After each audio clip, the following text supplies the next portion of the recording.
அனைவருக்கும் என் முதற்கண் வணக்கம். வேல்ஸ் ஆரம்பித்து கிட்டத்தட்ட 33 வருஷம் முடிஞ்சிருக்கு. இந்த 33 வருஷத்தில் நிறைய கல்லூரிகள், பள்ளிக்கூடங்கள் இதெல்லாம் பண்ணியிருக்கோம்.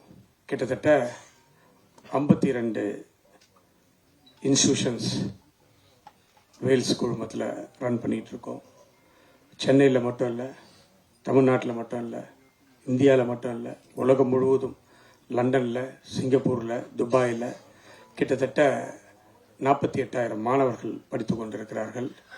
8,000 ஊழியர்கள் அல்லாத ஊழியர்கள்லாம் வேலை செஞ்சிட்ருக்காங்க. ஸோ என்னுடைய எல்லா 33 வருஷத்தில் என்னுடைய முதல் மகள் ரீதா கணேஷ்க்கும் லக்ஷ்மின் குமாருக்கும் திருமணம் நடந்தது. ரொம்ப சிறப்பாக நடந்துச்சு. எங்களால் முடிஞ்ச அளவுக்கு எல்லாமே பண்ணோம். ஸோ நீங்கள் எல்லாரும் வந்திருந்தீங்க. உங்களை எல்லாரையும் தனியாக கவனிக்க முடியல, தனியாக சாப்பாடு கொடுக்க முடியல அப்படின்ற ஒரே காரணத்தினால, இது எனக்கு தெரியும், முன்னாடியே நாங்கள் இதை பிளான் பண்ணோம். கல்யாணத்துக்கு முன்னாடி இதை பண்ண முடியல, வேறு சில காரணங்களால. அட்லீஸ்ட் முடிஞ்ச உடனே இதை முடிச்சிடணும், அவங்கள எல்லாரையும் பார்த்துடணும் அப்படின்ட்டு தான் இன்னைக்கு இந்த விருந்து வச்சுருக்கோம்.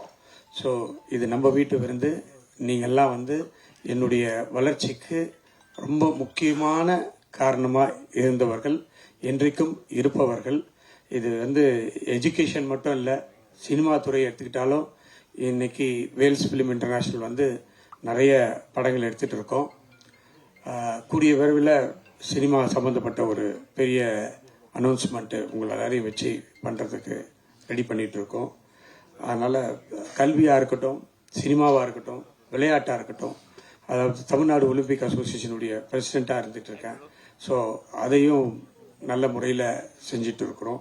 ஸோ எல்லாத்துக்குமே நீங்கள் உறுதுணையாக இருந்துட்டு இருக்கீங்க, இனிமேலும் இருக்க வேண்டும் என்று உங்களை எல்லாரையும் அன்போடு வேண்டி கேட்டுக்கொண்டு உங்களுக்கு எல்லோருக்கும் நன்றி தெரிவிக்க வேண்டும் என்பதற்காக நானும் என்னுடைய மகளும் மருமகனும் இங்கே வந்திருக்கிறோம். உங்களை எல்லாரையும் பார்த்ததில் ரொம்ப சந்தோஷம். எங்களுடைய இல்ல திருமணத்தை பட்டி தொட்டி எல்லாமே எடுத்துட்டு சென்றதுக்கு நீங்கள் தான் முதல் காரணம். அதற்காகவும் இந்த நேரத்தில் உங்களுக்கு நன்றியை தெரிவித்துக் கொள்கிறேன். இந்த நேரத்தில் திருமணத்துக்கு வந்த முதலமைச்சர், முன்னாள் முதலமைச்சர், ஆளுநர் மற்றும் சினிமா கலைத்துறை சார்ந்த நண்பர்கள் அனைவருக்கும் இந்த நேரத்தில் நான் என்னுடைய மனமார்ந்த நன்றியை தெரிவித்துக் கொள்கிறேன். வருங்காலத்திலும் உங்களுடைய ஆதரவை வேண்டி விடைபெறுகிறேன். நன்றி, வணக்கம். செய்திகளை உடனுக்குடனும் துல்லியமாகவும் தெரிந்து கொள்ள சப்ஸ்கிரைப் பண்ணுங்க.